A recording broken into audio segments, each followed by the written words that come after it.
नहीं सकते, और पड़ोसी तेरा वजूद है क्या, हमें तो सातों समुद्र भी डुबो नहीं सकते।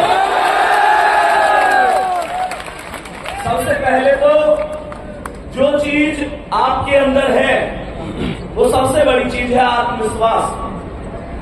जब आपके अंदर आत्मविश्वास है तो दुनिया की कोई ताकत तुम्हें हरा नहीं सकती। रही बात एक दूसरे को गिराने की, तो भाई कोई भी माता पिता या कोई भी पड़ोसी ये नहीं चाहेंगे कि तुम उनकी औलाद से आगे चले जाओ। यहां पर चीजें छीनी जाती हैं, अपने अधिकार मांगे नहीं, छीन लिए जाते हैं। और दूसरी चीज, ये कंपटीशन का क्षेत्र है। मैं अगर आप लोगों से कहूं कि भाई आप लोग अगर मान के चलो 10वीं 12वीं के स्टूडेंट होते, जैसे बहुत सारे बच्चे पूछते हैं सर मेरे इतने नंबर है क्या सिलेक्शन हो जाएगा। अगर आप 10वीं 12वीं के स्टूडेंट होते तो हम आपसे कहते कि हाँ अगर आपके 33% है तो आपका सिलेक्शन हो जाएगा। मेरे भाई यहाँ कड़वी सच्चाई ये है कि यहाँ आपका सिलेक्शन 40 पे भी हो जाएगा अगर दुनिया के 40 से कम है तो, और यहाँ पर आपका सिलेक्शन 99 पर भी नहीं होगा अगर दुनिया के 100 है तो। डिपेंड करता है कि जिस कंपटीशन में आपने फॉर्म भरा, आपने एग्जाम दिया, आपके साथी विद्यार्थियों ने उसमें कितना स्कोर किया है। मैं बस आपसे एक बात कहूंगा, जब मौका मिला है तो निश्चित रूप से मौका खाली नहीं जाना चाहिए। प्यारे बच्चे, किसी ने कहा है माता न जलेगी रोज तुम्हें, माता न जलेगी रोज तुम्हें, ये दिल भी रोज नहीं होगा, तलवार उठेगी रोज नहीं, ये रण भी रोज नहीं होगा। मिलती न जवानी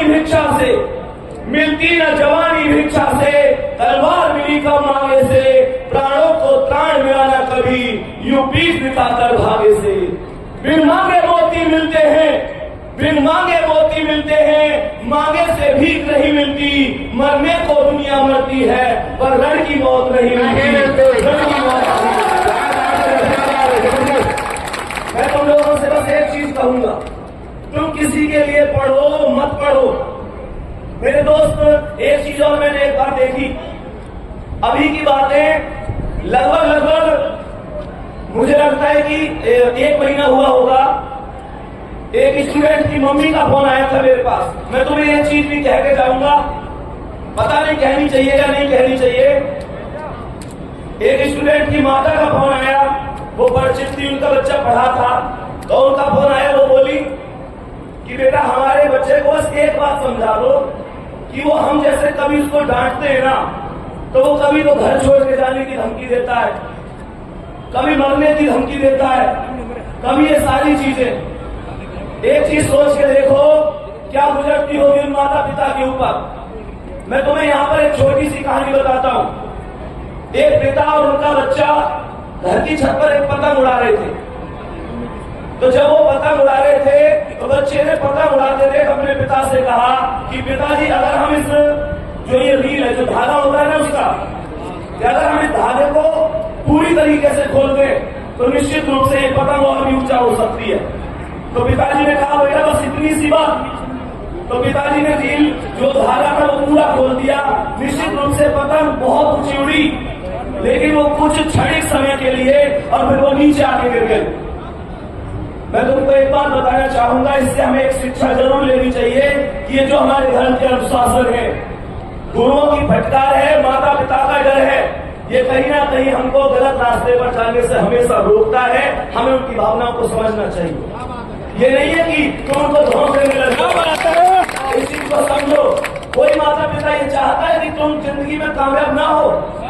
बताओ मुझे। अरे तुम उस माँ को क्या धोख देते हो जो माँ अपने बचपन में छिपकली से डर जाती थी, आज तुम्हारी दुनिया की खातिर इस दुनिया के मगरमच्छों से डर जाती है। तुम उस माँ को क्या धोख दे सकते हो? अगर उस माँ को देना है तो बस एक चीज देना कि जिस दिन सिलेक्शन हो जाए एक नई साड़ी माँ के लिए ला के देना, जिसे वो कहेंगे पूरे पड़ोस में चले और कोई उनसे पूछे कहाँ से लाई हो तो वो छाती ठोक के कहे मेरा बेटा पहली सैलरी लो। उस पिता के लिए मेरे दोस्त एक बात बताओ, जब उन्होंने तुम्हारे लिए, जब उन लोगों ने तुम्हारे लिए किया तो क्या कभी तुम्हारे लिए कोई कमी छोड़ी? कभी भी कोई कभी छोड़ी, अरे हाँ या ना? जोर से बोलो हाँ या ना? तो तुमको कौन सा अधिकार है जिसने तुम्हें राजकुमार की तरह पाला है? आज तुम्हारा वचन होना चाहिए, तुम उसे राजा की तरह रखेंगे और तुम उसके बुढ़ापे की लाठी बनेंगे। और ये लाठी मजबूत होनी चाहिए। अरे परेशानियां हर आदमी के जिंदगी में आती हैं, तुम मानोगे नहीं है जिसकी जिंदगी परेशानियां आती हैं। तुमने क्या परेशानियां देखी हैं? कभी अपने किताबों के झोले को उस बच्चे के झोले से मिलाकर देखना जो बच्चा मात्र 10, 14, 15 साल की उम्र में सुबह को कूड़ा बीनने के लिए जाता है। कभी उससे तुलना करके देखना जो जिंदगी तुम जी रहे हो, उस जिंदगी को जीने के लिए भगवान के सामने दिन रात हाथ जोड़ते हैं लोग। प्यारे बच्चे, कोई परेशानी आए तो उनको झुकना नहीं है। बस एक बात याद रखनी है, सिकंदर किसी हालात के आगे नहीं झुकता। तारा टूट भी जाए तो जमीन पर नहीं गिरता, और गिरते होंगे हजारों दरिया समुद्र में, पर कोई समुद्र किसी दरिया में नहीं गिरता। होगी। और लास्ट में बस एक ही बात कहूंगा, क्योंकि हमारे पास अभी आप लोग समझ सकते हैं कि हम सब मिलकर 12 मिनट का एक सेलिब्रेशन भी करेंगे। और प्यारे बच्चे, लास्ट में एक चीज कहूंगा, कोई मंजिल नहीं जचती, सफर अच्छा नहीं लगता। कोई मंजिल नहीं जचती, सफर अच्छा नहीं लगता। अगर घर लौट भी आऊं तो घर अच्छा नहीं लगता। करूं मैं कुछ भी दुनिया को तो सब अच्छा ही लगता है, पर मुझे तेरे बिना वर्दी अब कुछ अच्छा नहीं। बस यही कहूंगा, मेहनत करते रहो, माता पिता से कभी बैठकर बात किया करो, क्या उनके सपने हैं, हकीकत है वो आपसे कुछ नहीं कहेंगे। और वैसे एक चीज और है कि माता फिर भी एक बार के लिए अपने प्यार का इजहार कर देती है, पिताजी कभी नहीं कहते। कभी तुमने एक चीज महसूस करी है, तुम्हें लगता होगा यार मम्मी तो मेरे हाथ चाल पूछे, पापा ना पूछे, ऐसा लगता है। वो बहुत कठोर होते हैं, लेकिन अंदर उनके क्या चल रहा होता है उनको ही पता है। जब तुम कहीं जा रहे होते हो ना, कभी ऐसे महसूस करिए किसी ने कि तुम कहीं गए हो और तुमसे मम्मी फोन पे बात कर रही है, कभी आवाज आई है पीछे से कि इससे ये कुछ खाना खाया कर ना, आवाज पीछे से किसकी होती है? माँ की आवाज होती है, और शब्दों को कहलवाने वाले पिताजी होते हैं। क्या बात है। हमारी जिंदगी में माता और पिता से बढ़कर दुनिया की कोई चीज नहीं है। एक दिन ऐसा होना चाहिए जब उनको आप पर गर्व होना चाहिए। निश्चित रूप से ये वर्दी आपकी, ये सिलेक्शन आपके। दूसरी चीज ये है, जो मेहनत करेगा निश्चित रूप से वो आगे जाएगा। मेरे दोस्त, बाकी यही है, कंपटीशन का क्षेत्र है, ना कोई कृष्ण सुदामा है इस क्षेत्र में, ना कुछ है।